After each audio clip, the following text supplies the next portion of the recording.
Olayinka Subair, Yinka proudly called by most of my colleagues. And I'm humbled to say that I'm passionate and committed to the pharmacy profession. And I've really been benefited a lot from the profession by virtue of the training that I have. The ask from the coordinator is that we look at 5 major areas.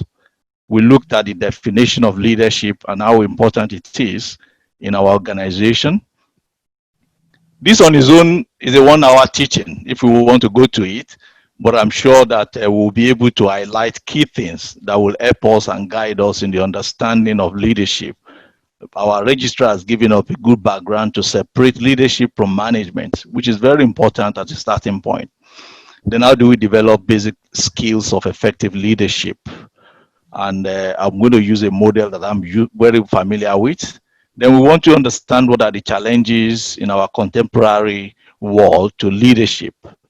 And we just want to have an idea of what are the types of leadership, then the role of leadership in strategy formulation, decision making, change management in a typical organization setting.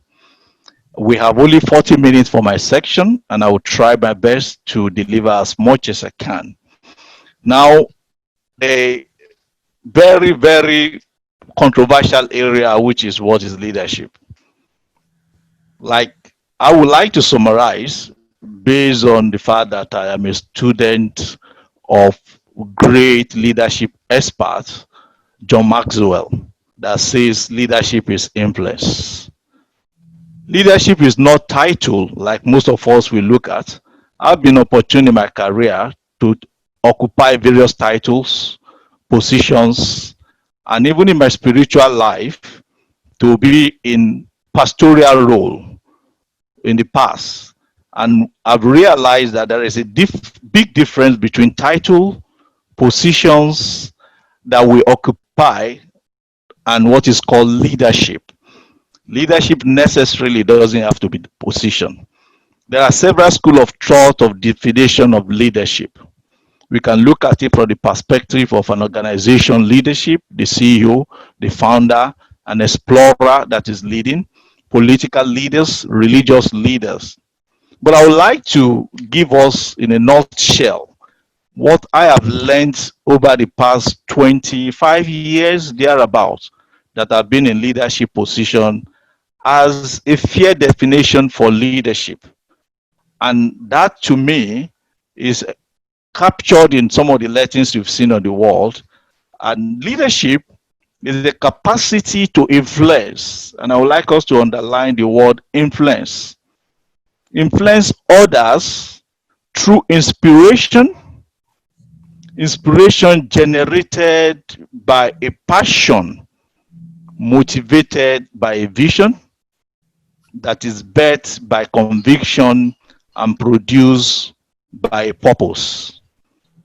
And there are very different, big words that have come. We have talked about leadership as an influence, is through inspiration, generated by passion, motivated by vision, and there is a level of conviction and purpose.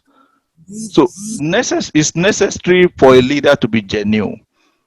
There are true leaders and there are leaders by title. And I want us to focus our understanding today on true leaders. Anyone can bear the title of a leader, but leadership is beyond the title.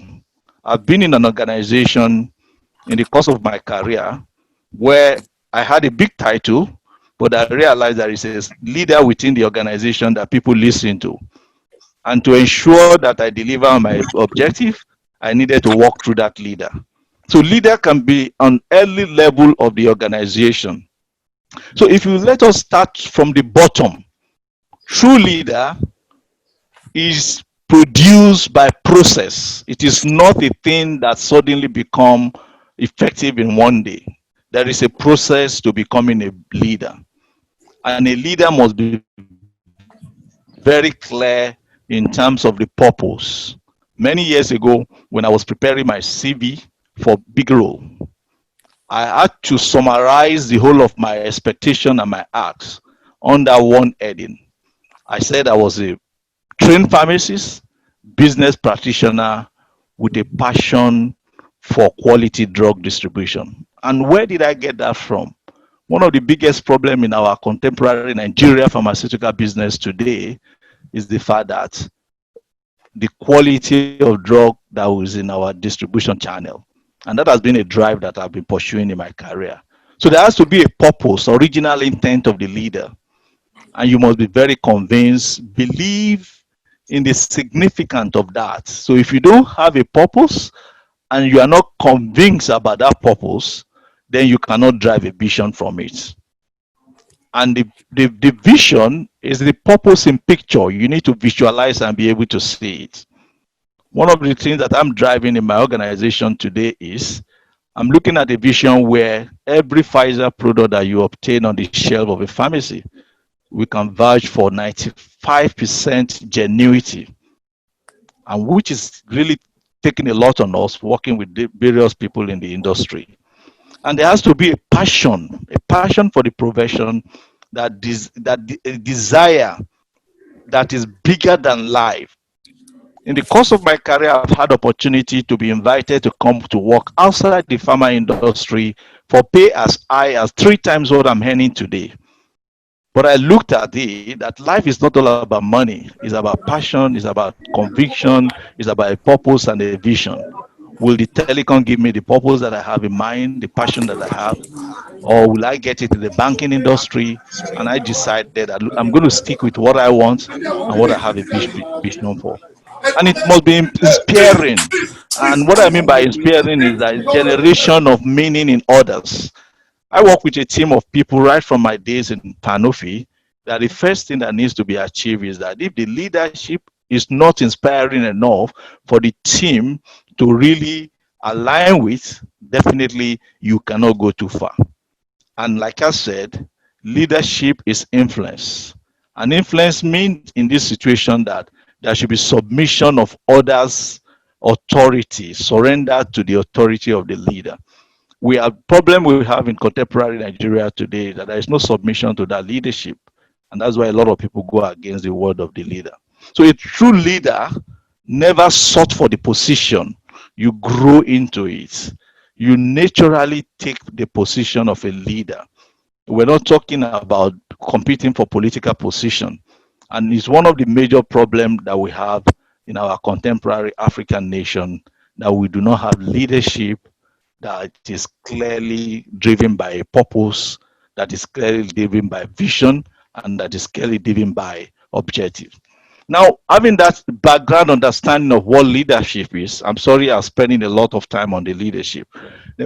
What is the importance of leadership in an organization? Leadership, importance in the organization. And if you begin to look at what are those importance, I will say that the importance in an organization, number one importance is that in an organization cannot deny the importance of a leadership, influencing the behavior of people. Leadership is culture, and a culture can only be established when the behavior of the people can be influenced. So a leader impresses his subordinate with his leadership ability, and it brings to them under his control in such a way that puts their best effort to achieve the goal. The best thing you can get, I do not want in any organization to have people that will just do things as normal. You want to get the best of people, and that is the strength of a leader. Good leaders usually get good results through their followers. You don't own the results, the follower owns it, so you need to get them. A good leader helps employees in fulfilling their needs. People, it is important that the good leader will help the employee improve it. A leader establishes personal relationship with his subordinate, and he tries to meet their requirement. So people follow a leader because it provides them security and the opportunity to earn wealth, gives them the right to work and try to understand their feeling. It is beyond paycheck. I've heard in several HR forum that people say people do not leave organization, they leave managers. you realize that when a manager is solid enough and is able to help the employees, the people believe so much in learning a lot from that leader, and you actually see people, the attrition rate of such organization will be very low. Number three is that leaders introduce the required change in the organization. The business environment is challenging at a quick pace. So in order for us to face the challenging environment, many alterations have to be introduced into the organization. So we're talking about the people now. So the employee, it is employee and employee, or employees versus employer. So under the weight of these influences, a leader allows his followers the liberty to express their view. This is the reason that he easily understands the reality of conflict in the organization, in the way he understands the nature of the conflict and try to solve it. It brings about the training and development, still under the people. It brings training and development. A leader helps in the training and development of employee. It makes them aware of the modern techniques of works. Our registrar talks earlier on about evolving environments. I work for an organization where over 5 years ago, we've deployed web meetings that has actually reduced the cost of our travels. And with the coming in of coronavirus, the whole world is moving in that direction. We're far more ahead. And even in some spiritual organizations, people have realized that they can join their services by online. So the leaders have vision. They've seen the direction of the world. With the advancement in technology, they're exploring it. The training and development of the people, you cannot undermine it. Motivating and guiding the employee. The leadership is important in that organization to achieve that. And most importantly, to build the morale. This involves pulling everyone together towards a common goal. A good leader will let the employees know how much their work is appreciated. A simple gesture like providing praise for a task well done or throwing a party to recognize small achievement will regenerate their spirit. So a leader is the energy driver of the organization. And with all this put together, the leader should be able to deliver on results. When the leader cannot deliver on results, then the business has no purpose for having a leader in position. And so this talks about what a leadership is. It's an influence, and what is the importance of a leader in the organization is to provide a vision for the business, ensure the people are well taken care of, drive the energy and results for the business objective. Now let's talk a little bit about the types of leaders, and we mentioned briefly the style. And the question is, what is your style of leadership? The style of leadership varies from various methods and the other, but I will use here a framework that will actually help us to really have a good understanding of the style that we can look at today. The style could vary from being a directing leader, a coach, a supporting leader, or a delegating leader. And this can be summarized under two in terms of the types: transformational leadership and transactional leadership. And so if we look at those two very well, in terms of what is most effective in any situation, there is no one fits all style of leadership. You could find yourself in a situation where you have lead as employee or direct reports, that all you need to provide for them is a direction to go. All you need to do is to coach, to support them, to delegate for them. So let me use this framework to bring it clearly to us. It's a framework that talks about the supportive behavior and the directive behavior that talks about it. For leaders, people that you're going to be delegating. And what that means is that you are going to be entrusting into their hands very important and vital tasks. You need to give a low support, but they must have a very low level of directive behavior. So for you to be able to do that, you need to have a big trust in them. It has its own advantage and disadvantages because you need to be sure that those that you are delegating authority to can deliver for you. And there are level of people that you need to provide for them support, whereby you need to carry them in their hand. And in supporting them, you either do it for them to see it, allow them to do it, and you observe them, and you also observe them training others. In that way, you are supporting them to begin to move into the realm of a coaching leader. So if you are doing a coaching approach, it is a very high level whereby you are providing a very high support and giving a very high level of direction to the people. All the various types, believe me, there is no one better than the other, but it's purely situation dependent. Whether you are deploying the delegating style, the supporting style, the coaching style, is purely depend on the situation that you are confronted with. But the objective here is just to let us know that there are different styles of leadership. But when you look at the types, I will not dwell too much about it because this is more of a types and personality traits. Some people are democratic in their approach to things, they're autocratic. Some of them are just like a team player.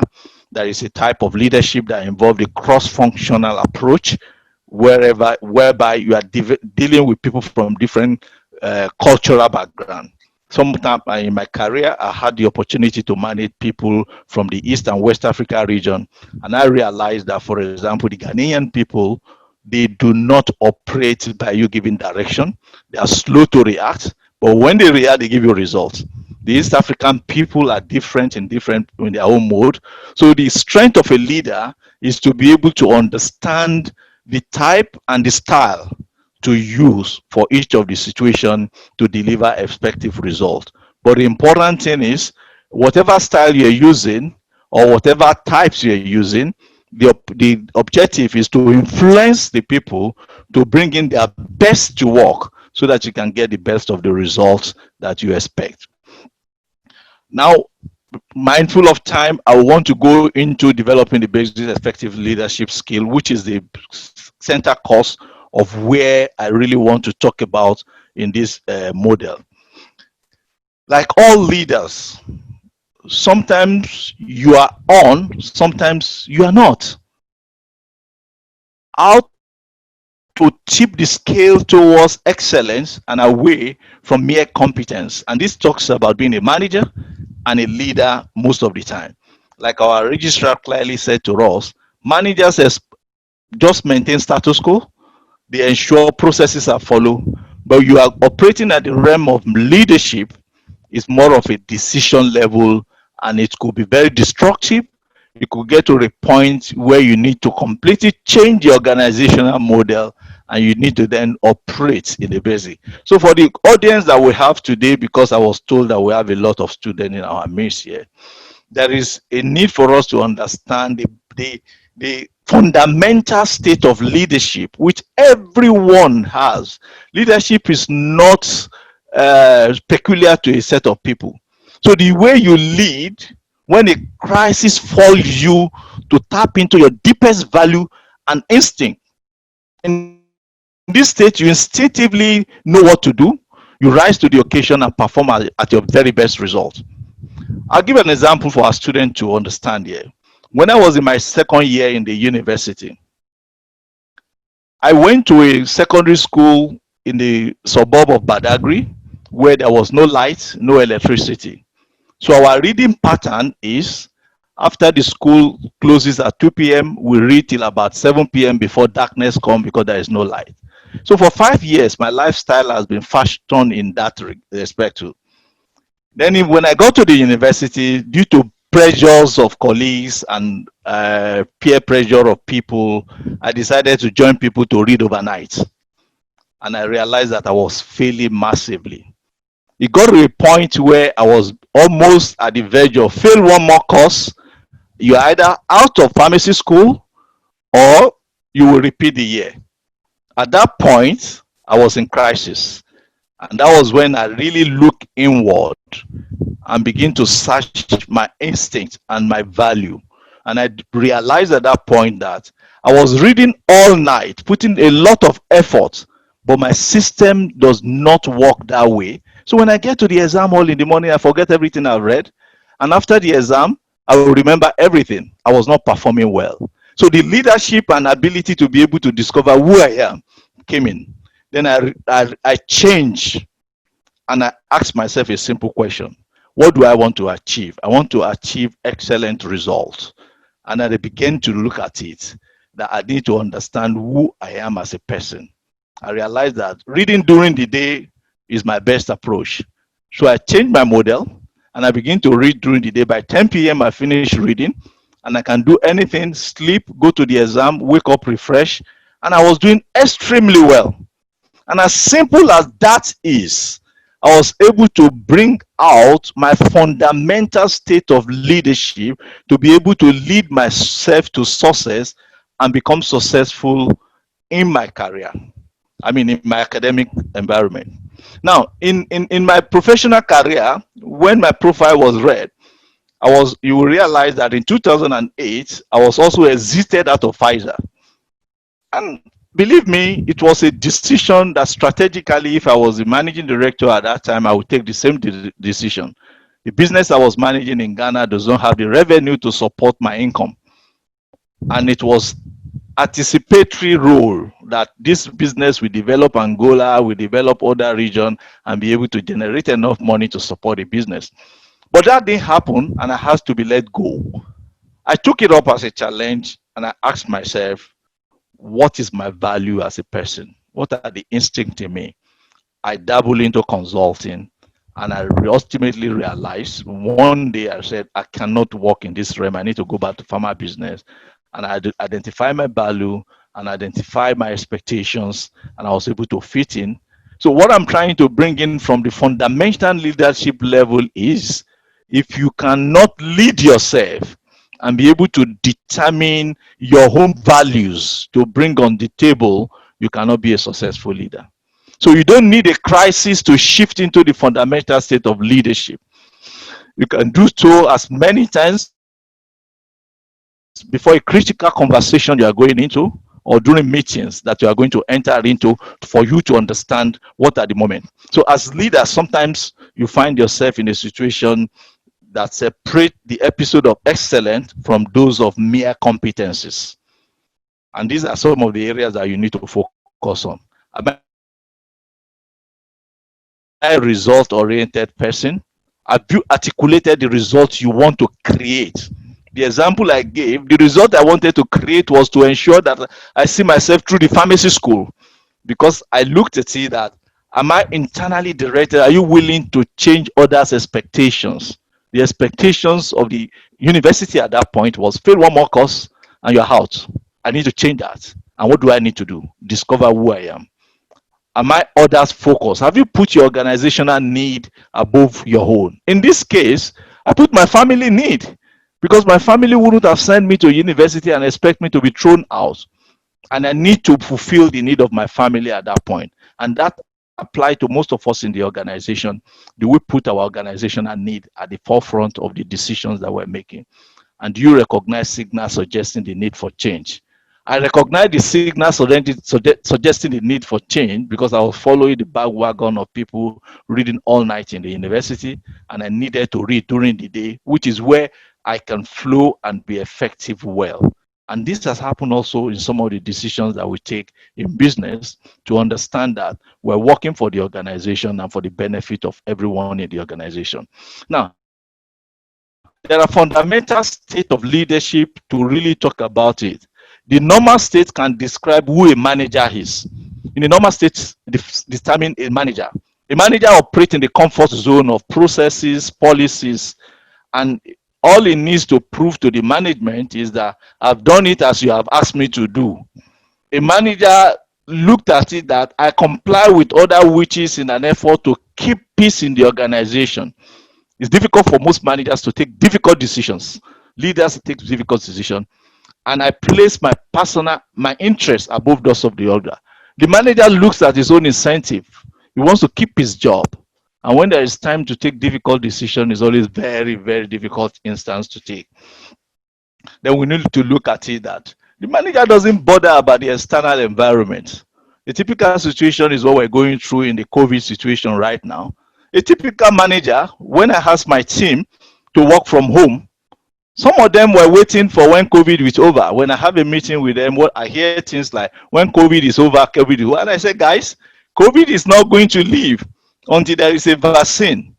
So when you begin to now move into the fundamental state of leadership, you are talking about a leader that venture beyond familiar territory to pursue ambition and outcome. What is the outcome that you are looking at? Is internally directed, it behave according to his values. Any leader that does not have values is not a leader. It behave typically, if you look at our political setting of Nigeria, if you are appointed today to one of the power positions of either a minister or even the head of parastatals, there are societal, environmental, external direction. You start having invitation to be the chairman of fundraising in your church. Despite you know that your salary cannot even take that. But because most of those people want to meet the expectation of the society, they put their hand in a lot of things and they lose integrity. Values do not come in. When you have the value, in 2010, I was aspiring to be the head of a multinational in Nigeria, and I said to my team, my values have to change. My value have to change in the sense that there are some things that is not expected of you if you are going to be the MD and the regional director of a multinational company. And so those values have to be developed. You have to develop integrity. You have to develop the values of efficiency at work and the values that you need to look at it, and you stand by the value. Sometimes the values are not supported by most people. If you're in political office, people will ask you, soldier come, soldier go. If you don't take your own now, when you leave. If you are in organization, you will receive the same comments. And believe me, I've come to realize that people that do not sustain their value, even after having a leadership position, they easily drift to a lower level because there was no support of value. You cannot stand strong. They put the collective good of others first. There are times where I have to take a decision in business that could affect even my person, that could affect my earning, that could affect my performance. But because it is a good decision for others to follow, you stand by that decision and you take it as a leader. A leader should not look at his own. So this is the fundamental level that a leader must operate. And if a leader cannot operate at that fundamental level, the chances of success is very slim. Now, the fourth thing here is that you need to move to the level of becoming open to outside signals and stimulus, includes those that require us to do things we're not comfortable doing. In normal state, we pay attention most of the time to signals that we know to be relevant. If they suggest incremental adjustment, we respond. If, however, they call for more dramatic changes, we may adopt a posture of defensiveness. We begin to dispense ourselves. For the typical entrepreneur, when you begin to see the environment changing, I like the change that the likes of Earth Plus and Med Plus brought to the pharmacy terrain. You enter any of those stores, you feel that you are in a store outside the country, in Europe or in the West.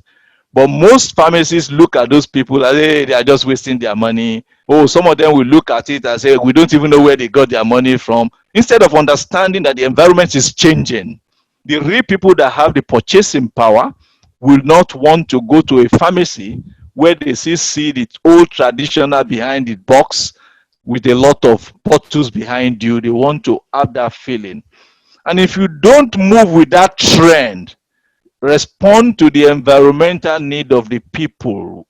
If you do not take your meetings like we're doing right now to Zoom and waiting that when COVID is over, we can have a classroom type of a meeting, you will be waiting forever and be thrown out of business. So leaders will need to take strategic decisions that will turn around the current situation of business to a better level of performance. So to enter the state of that fundamental level of leadership, which is necessary for everyone.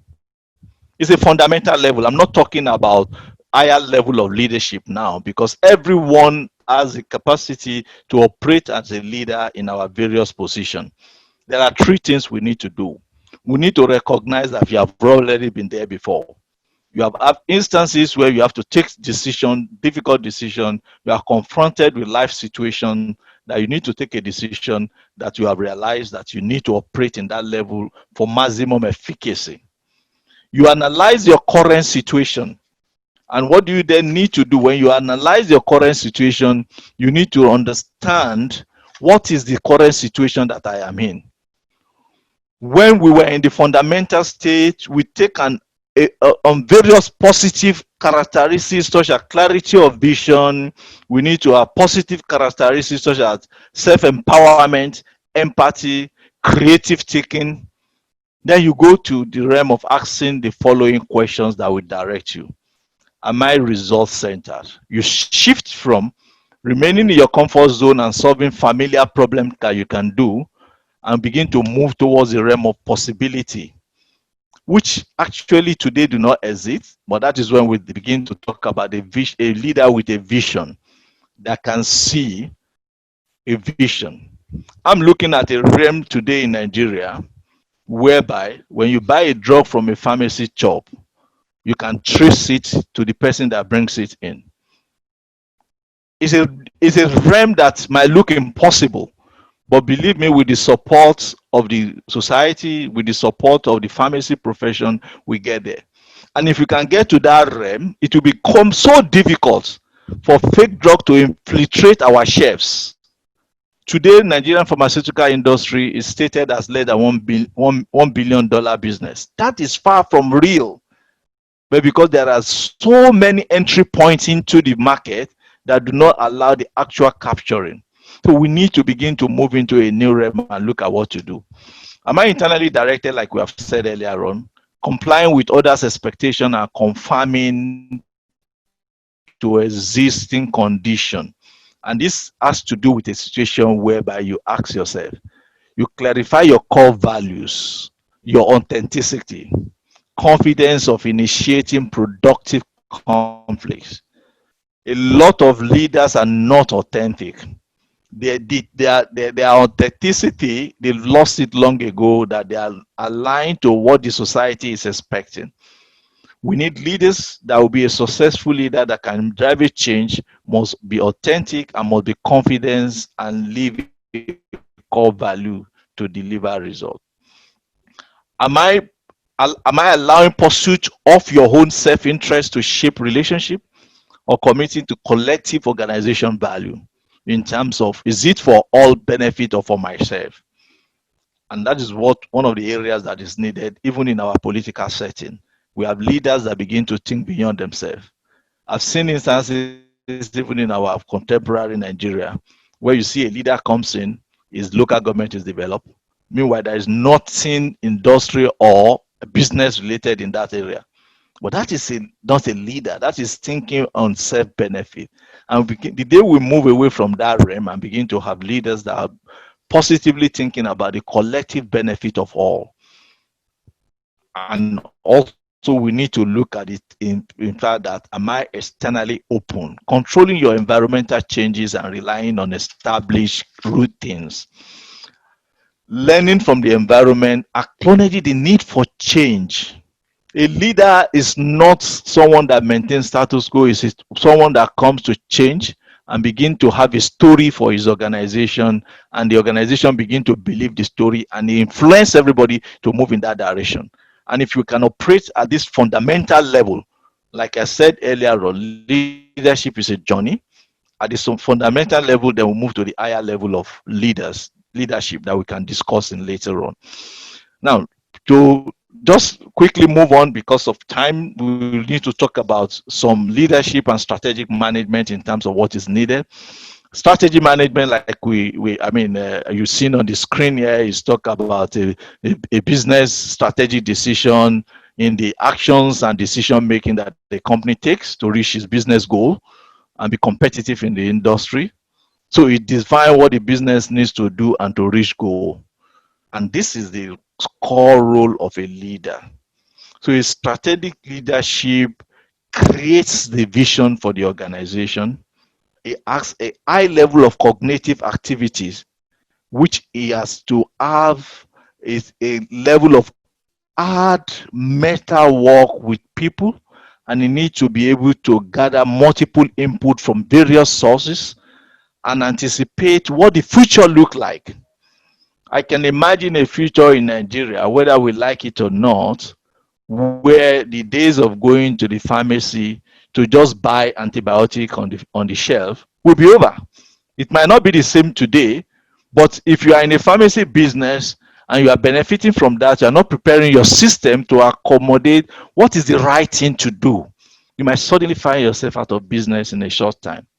You are in pharmacy business, you buy 80% of your drug from the open drug market that is not registered, and it gets to a sudden position whereby a patient buy a drug from a pharmacy and you got to report to NAFDAC that he's not getting the effect that he desire. NAFDAC stamp on you and they ask you to take them to where you bought the drug from. You cannot identify the person. You put yourself in a messy situation. But you begin to anticipate, what does the future look like? Traceability. Just last week, there was a traceability conference whereby every pharmacy should now begin to say, if this drug that this patient is taking from me is identified to be fake, because it's so difficult optically to see what is fake or what is original, and the law enforcement agent come to my store, will I be able to take them to where I bought it from? Meaning that I'm buying from a registered wholesaler, that I'm exonerated. The wholesaler begin to account for where he or she sourced it from. So strategic leadership must begin to come in. Revolutionary thinking. Nothing like this has ever been done. Is revolutionary. We need to begin to do it in a different way. We've seen it being done by a lot of people. Multinationals are surviving today because they're into the revolutionary way of doing things, bringing breakthroughs that we don't even think about before, and the businesses are going in the right direction and increasing over the years. Now we talk about leadership and change control. Change management is the discipline that guides how we prepare, equip, and support individuals to successfully adapt change in order to drive organization success and outcome. As a leader, change, what makes the difference between a leader and a management? A manager do not change any business, he keep the status quo. You employ someone into a retail pharmacy and he stays there behind the counter, hand over the drug to the patient and walk away. You are just doing your work as a pharmacy. You can't grow that business. If you want the foundational level of leadership come out from you, you begin to ask yourself, what is my purpose as a pharmacist? And you begin to practice it even at the low level of a retail pharmacist. You realize that you had more value to your patient and the patient will come. So you need to be a change agent. There are three primary roles of leaders in change. You must be actively involved and visibly participate throughout the project. Change is a process in an organization. My organization where I work for, our second name is Change. We change every 3 years, our strategy, our approach to business. And for you to be relevant in that organization, you must be very much involved in the change, and you must also ensure that you are significant in the business purpose. Our business purpose is to bring breakthrough to patients. And if you are not bringing the breakthrough, you are not getting the patient to have the breakthrough that Pfizer has, for example, you are not important. Change will just wind you away. You must be involved in it. You must build a coalition of sponsors and peers and managers. For any change to work in an organization, there must be sponsors and there must be peer-to-peer coaching. You cannot just come as a business owner, I'm changing this process, everybody just align. People will hear you. You will leave and they will continue to do what they are doing. You need to build individual within the organization that first of all will buy into the change, we understand the reason why you want the change, and they become your voice when you are not there. And you must consistently communicate direct to the people what is in it for them that you are making this change. How is it going to drive the business? Profitability will increase, earnings will increase, bonuses will increase, and people begin to see themselves in the change. And if you are not able to accommodate everyone in that change, then it becomes very difficult for you to drive any form of change. You will talk, and people will just hear you, but nothing will happen, and the leader will be seen as a failure. But you need to have change drivers within the organization. Leadership is a major role for decision making in an organization. As simple as decision making is, it can be defined as a course of action, which is purposely chosen for a set of alternatives to achieve organizational or managerial objectives or goals. Most of us are operating at the level of an entrepreneur. When the business is small, decision is easy for you to make.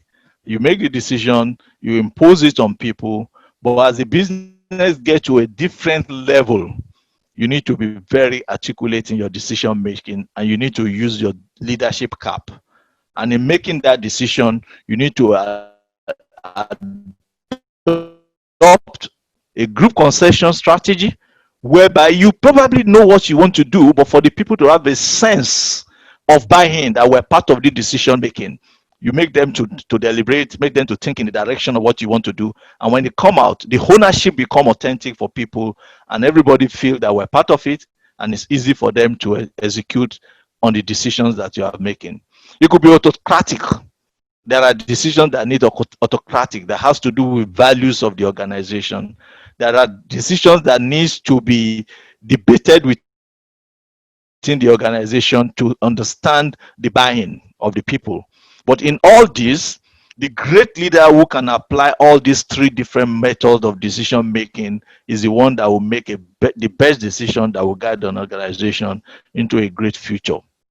I'm going to run now faster than before. The top six leadership challenges that I've looked at. These leadership challenges can be as much as 100 if one wants to pick it one by one. But what I've done here is to consolidate it into six challenges. And there are three types. The external challenges that is facing the leader from the outside the organization, where you have no control over. Like COVID is a big challenge to every business leader today that is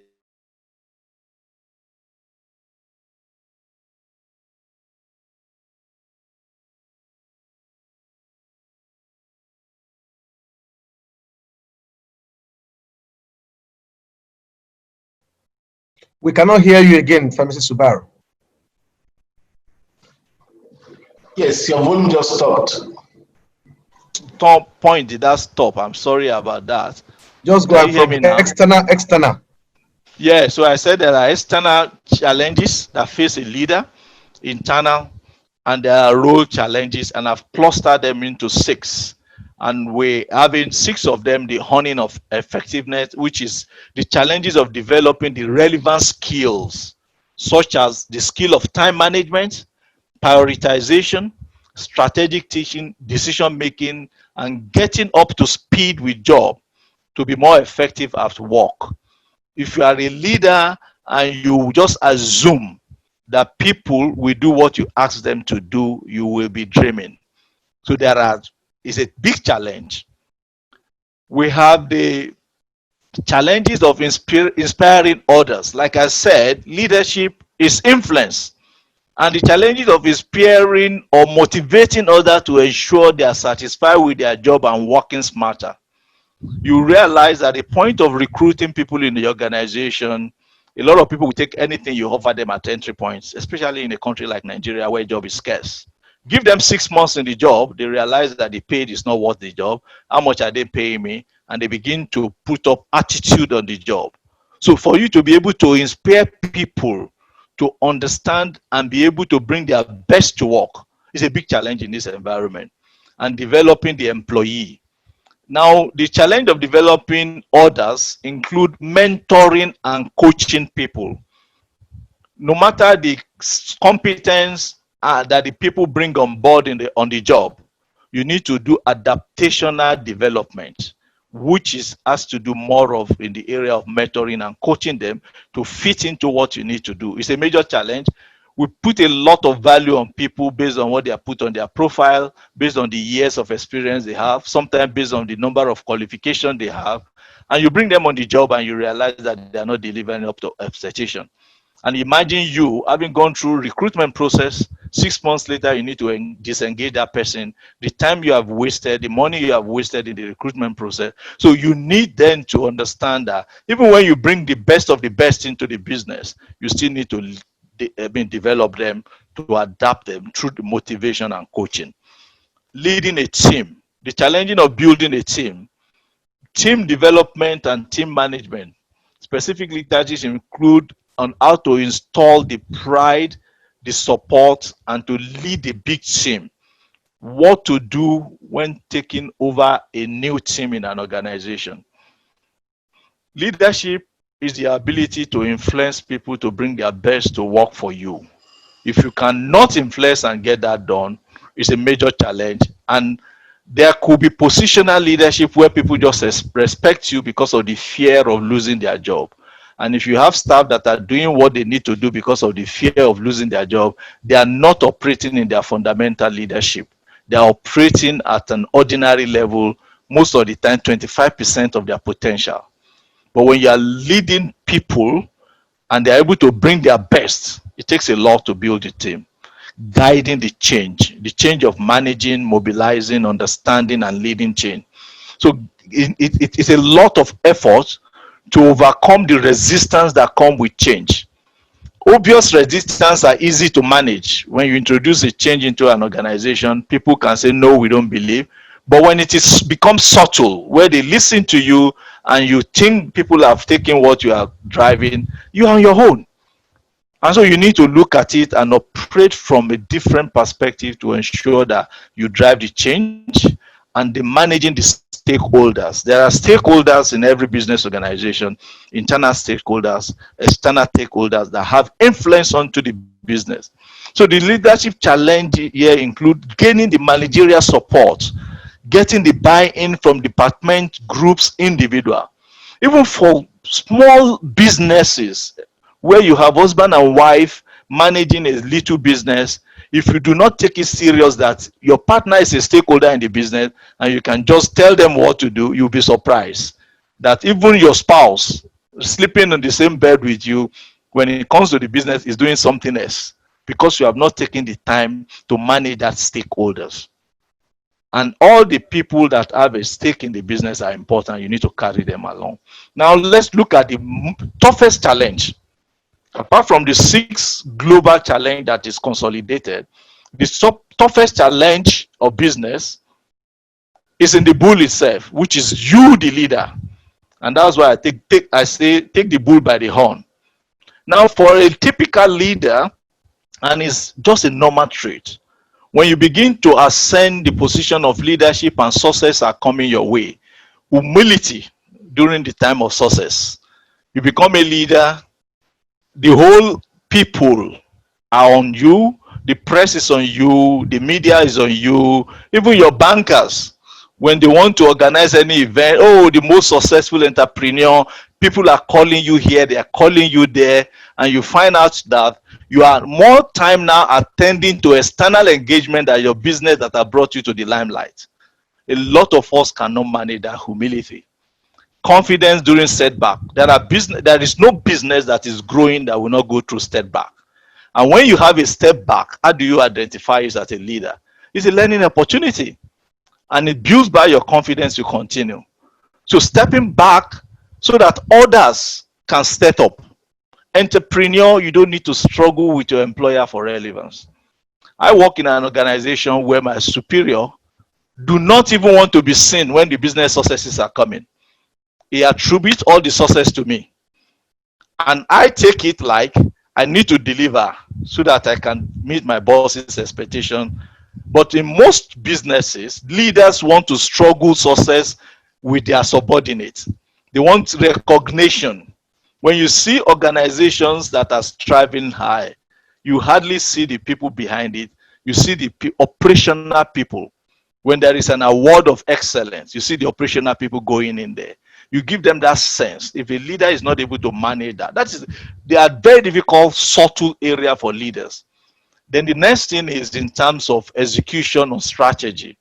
Studies have shown, when I did strategic consulting, you can pay for the best strategy in every business, but the execution determine the success of strategy.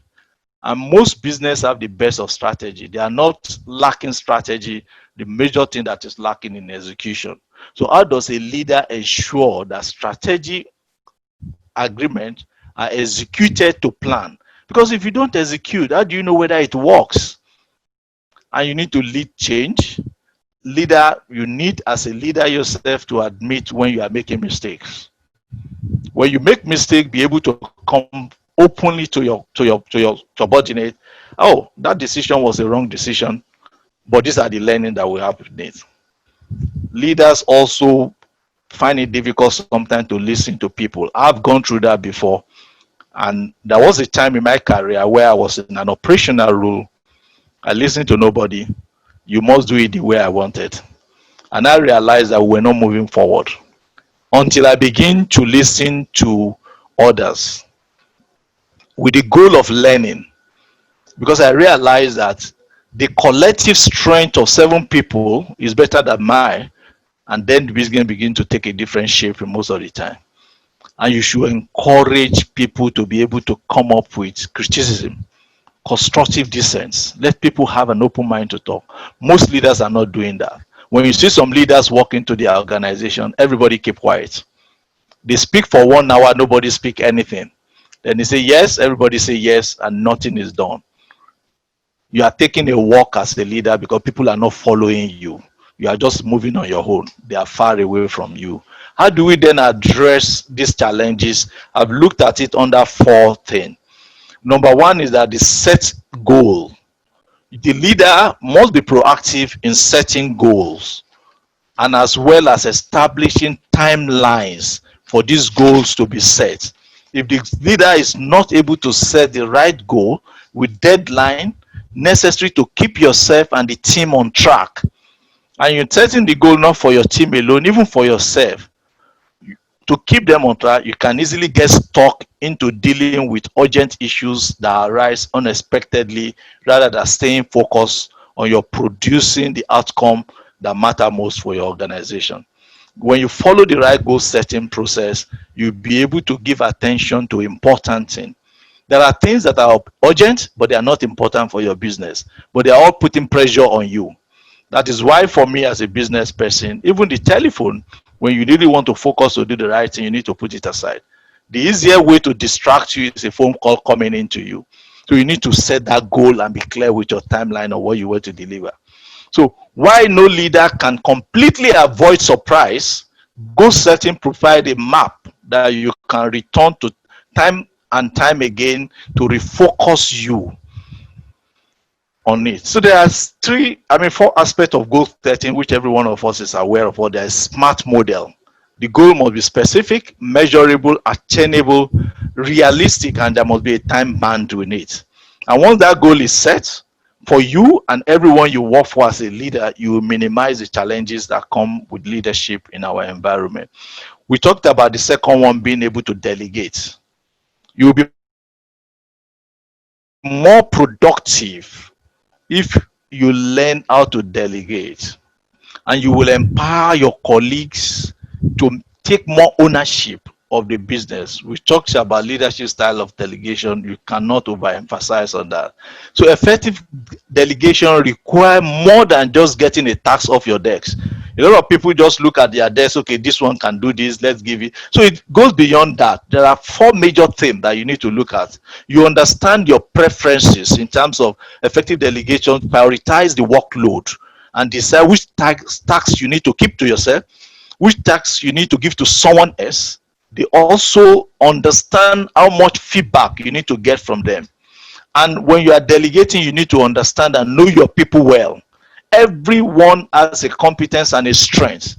If you delegate the job to the wrong person, you will have lost time before you realize that that person cannot do it.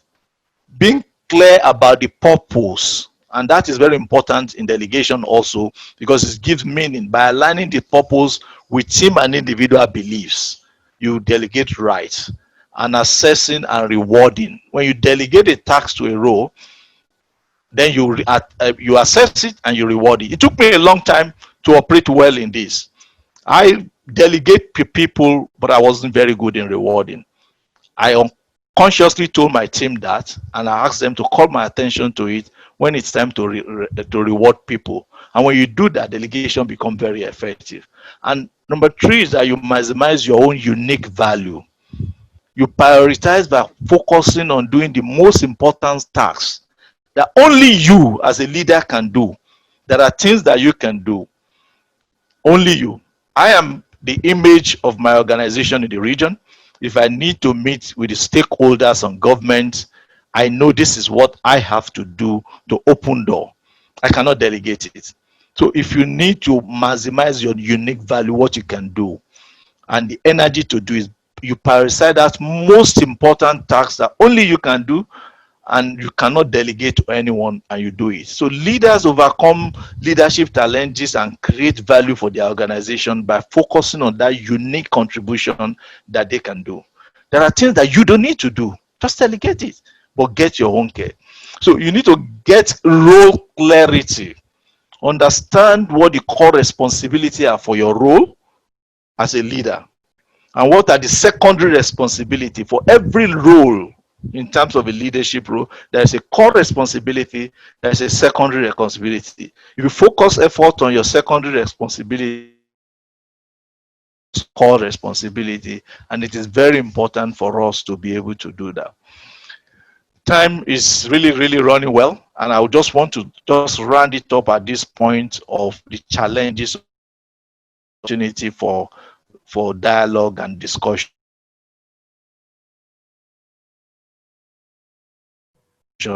in our conversation. Thank you to my delivery. Well, thank you so much, Pharmacist Subair. Well, in short, we are not ready to allow you to go. The time is well spent. We are just seated down, just not want you to leave us, because what you have given us this evening is too loaded. Can we appreciate Pharmacist Subair with a very good clap? Yes, Thank you, sir. Thank you so much, sir. Thank you. Thank you, sir. God bless you. Thank you. So at this junction, we would like to entertain a few questions. We have said it earlier, put your questions in the chat box because we don't want to be rowdy. So, and I will call on Pharmacist Foluke Akideroye to anchor that session. You are welcome. I think we need to either mute everyone.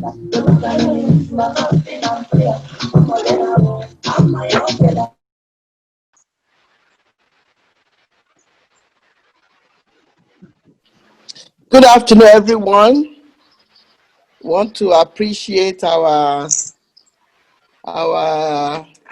dear pharmacist Olayinka Subair. I was extremely loaded talk. We could not even get done, even if we created more hours to the assignment. I now see that we are having the questions coming in, and I have this question. I want to also thank everyone for your patience and great attention to the discussion. Now I have this question. It says, how do you identify the core responsibilities of a function that is unique to you? This is coming from Jane. How do you identify the core responsibilities of a function that is unique to you?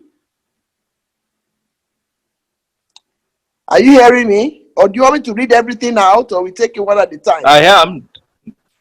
We take it one at a time. It depends on how many that we have to respond to. Okay. All right. So I will tell you and read the rest then. I think I would rather, maybe it depends on number that we have. So if, at this point, I mean, say how do we identify the responsibility core, that function that is related to you? Yes, the core responsibility. If that is the question, I would like to just take a look at it. Let me give you an example of my role as the head of the business for West Africa region. And my responsibility is to deliver on the top line and bottom line of the business and maintain the image of the business within the region. Now, that's a summary of what I'm supposed to do. Top line has to do with revenue. I cannot manage all the revenue source in the region, but I have people reporting to me that are managing the revenue. Now, the bottom line, I need to understand the spend of the business. So if I'm looking at the spend of the business in terms of how impact is having on my revenue and my profit to the business, it's a core function for me. And there is a regulatory issue, for example, maybe we have a delay clearing at the port of NAFDAC issue, and I leave my core job. There is a regulatory affairs director that can handle that and revert to me. Or there is a marketing issue in terms of a promotional campaign, and I begin to run after that. Or there is a rep issue, broken down vehicles on the field, when I have the manager.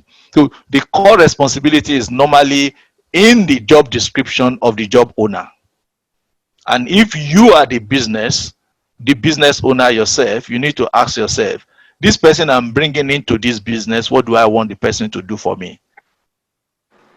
In 2 words, if you align that, then you have pinpoint to the core responsibility, then you begin to build activities around it.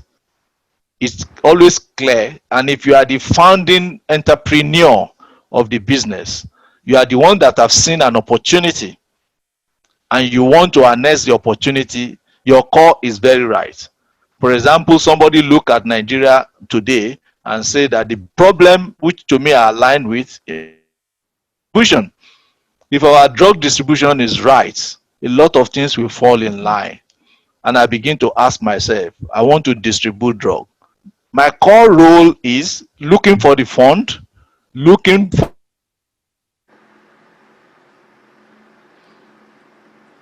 We can't hear you. the suppliers that I want to distribute for. But when I've left what my objective for the business is. So that's why you see a lot of pharmacists will say, I want to distribute. At the same time, you see them going to do Me Too products. If you see that there is an opportunity in a product that has a brand and not everybody is able to afford the product, and you want to bring your own Me Too, you are not a distributor, you are a product development. So it's Me Too products. So you take your time to identify where you can source this at a cheap price to meet the need. So in terms of core responsibility, it's always clear from the vision and the objective of the role. I hope I'm able to answer that. Yes, are we happy with that? Okay, another question comes from Obia, pharmacist Obia Gary, and she's asking, are leaders born or made? Yeah, like I will just go straight, like my mentor will say, a leader is born because it's a human being. But I can always get clearly what we want to say about that in terms of are there natural competence of leadership that come? Yes, there are some natural competencies that come, but they are not sufficient to drive leadership capacity. In the past, leaders have been attributed by charisma and look, but the truth is that leaders are developed. And like I said in the course of the discussion, a leader find a purpose, develop a vision, and begin to develop what is it called? They begin to set up a passion for it and walk in the direction of what he expects to do. So if the leader is able to understand his purpose in this business, is convinced about it, there is a vision, there is a passion, it can inspire others and influence them. Yes, leaders are born, but leadership competence are developed over time and is driven by one coming to identify what is my purpose in this business. Am I convinced that it's really an opportunity? What picture can I see, which is the vision? And what is the level of my passion? The level of my passion means that no matter the distraction that come my way, I will go with this. And believe me, one of the the greatest challenge, which I didn't probably talk a lot about, leadership is this distraction that can come to you. It could be monetary distraction and all things that takes you away from what you have a passion for. And that is very destructive. Leaders are born, but they are developed to perfection. Thank you very much. That's a very nice response to that, which I can identify with. And then another question comes from pharmacist Ibrahim. He says, great presentation. From your presentation, it means a leader must be prepared to take risks. How do you know which type of risk to take and not to take?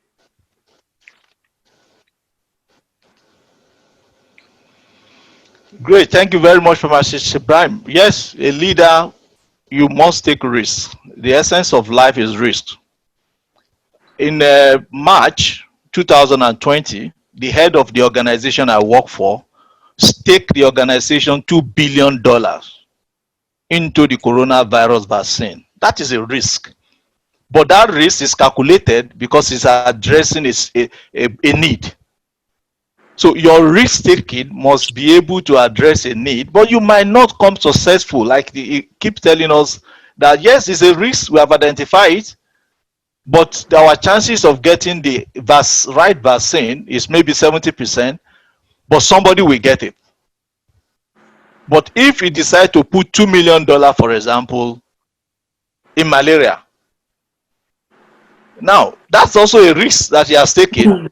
But the chances of, even if you get the risks, the nations that are struggling with malaria, how well can they pay for the cost of that research that is done? Or is it going to go through the direction of philanthropy? So risk taking must be aligned to need in the environment. Business generally is driven by identifying need and meeting the need. Thank you very much. I have another question. It comes from the phone of Ikaite Orebi, but I think it's Dr. Orebi that is asking this question. Dealing with institutional challenges can be a problem, he says. How do you influence organizational culture to improve output? How do you influence organizational culture to improve output? Thank you. Organization culture is a collective thing, and the role of a leader in the culture is to create the environment for the culture and to model the culture. So for you to create the right culture in an environment, you as a leader must model it. And like I said in the course of our discussion, you need to have peer groups and champion sponsors that will drive the culture change that you may aspire to. People do not just take you dictating to them, they need to understand what is the need for them. And the culture must be beneficial to the entire organization. So culture change starts from the top. Unlike most organizations, we want to change culture from the bottom. It has to start from the top. In the course of my life career, as example, I had an opportunity to work in an organization where you want to transform the entire organization structure, culture, and put a culture of discipline in financial management. And the leadership, we just go to the finance department and say, give me £1 million. And he doesn't know where the money is coming from. To the extent that some of them will go to a distributor to take £1 million upfront in promise of delivering stock. Now, when they are delivering the stock, they deliver more than £1 million and take money out. You can't build any structure of discipline in such an organization. It must start from the top. And it's one of the things that we're struggling with in our nation, Nigeria, for example. Recently, the CBN says no spraying of money in the party. There was a big party at the national level, and money spraying was the order of the day. What moral integrity will the law enforcement have to go to a lower person and say, you are spraying money, I want to arrest you? There is a cultural break. Top drive the culture, and it goes down the organization. Thank you very much. Thank you for your answer. We appreciate you. I have another question here from Pharmacist Shakirat Adeosh. And the question is, thank you, Pharmacist Subair, for your excellent presentation. At what stage do you disengage a staff or an officer from certain tasks if they fail to deliver? Bearing in mind, so many factors could mitigate against this. At what stage do you disengage a staff or an officer from certain tasks if they fail to deliver, bearing in mind so many factors could mitigate against this. Is it clear? Yes, very clear, very clear. I mean, disengagement of a staff that is not delivering. There, like you said, that there are many factors. And if you recollect from our discussion in my presentation, I talk about delegation of tasks to people. Now, for you to give somebody an assignment and you expect the result, you must understand the preferences in terms of which task to keep and which task to give. And you need to know your people and their competencies. I've come to realize that there is no bad employee or good excellent employee. But if there is a violation of policies in terms of integrity issues, trust issue, is a straightforward disengagement. But when it comes to performance, I mean, unfortunately, we're not going to go into detail of performance management. Now, you don't just come to an employee today in a normal setting. I'm not talking of a typical Nigeria organization now, and say you are not performing, I disengage you. If I do that in Pfizer, I will probably disengage myself. You need to have at the point clearly define, like I was saying, to clear about the purpose of the task, what is expected, and what support do you need to give to the person to do the job. And you need to be checking on the progress to be sure that this person is doing it right. And if you have done all those and well documented, and it becomes a competence issue of the person, then you can disengage the person. But if you have not done it and given the right support in an organization that is driven by process policies, you might be difficult. But in a one-man business, you can do it, but it gives you a bad name and trust in the remaining people in the organization, that if someone was just disengaged arbitrarily today, it can be my turn tomorrow. So in terms of their commitment and focus on your business will be low. You see people presence at job, but they are not giving you their best. But if you want to give the best to people, let them have the confidence of you providing the right support to them and maximizing their strength. Up front, somebody can have a task and tell you that I can't do it. And you might think that is insubordination, but you need to follow up and understand why the person cannot do it. And even at engaging people, you engage people that fit in. Thank you very much. That's another comprehensive topic on its own anyway. But Yes. it is always better to give the right support before you can disengage. Yeah, there's this question here. I appreciate you. I just think I should throw it out. It wasn't written sent as a question, but I think it's a good one. It says, the most important challenge of leadership is taming the bull. My question is, I want to attach to this. What if the bull, it's the leader? It's one of the leaders. Yeah, in the context of what I discussed, I'm talking about leader, not employee. Leaders, either in terms of the operator, the CEO, or the MD of the organization, is the bull. That's why I call it a bull. Now, the leadership self-awareness, because in some cases, leaders themselves are not self-aware. Leaders' pride, because a lot of people do not understand that you could be the visionary, you could be the entrepreneur that has conceived a business idea, but if you tell yourself the truth, you are not the one that is driving that result. If the people are not there, you can't get it done. So a lot of our leaders need to understand that and know that, even to the level of the security, they are important in the business. So that's why I call it the bull. And it is humility of the leader to understand. I read a story recently that has to do with the development of McDonald's. How the brothers started their business, they're rejoicing over $250,000 revenue turnover. An investor came in and said, you guys are joking. I can take you to the whole nations of the world. And those brothers humbly accepted that investor. Today, you see what McDonald's is all over the world.